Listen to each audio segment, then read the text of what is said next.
తెలంగాణ ప్రజలంతా బాధలల్ల నలుగుతుంటే ఆకలి బాధలతోని ఆత్మహత్యలతోని అల్లాడిపోతుంటే సమస్యలతో జనమంతా సతమతమై వస్తుంటే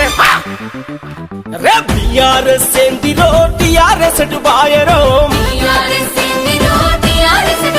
ఇక్కడ దోసుకట్టున్నది జాలక దేశం మీద పడ్డరా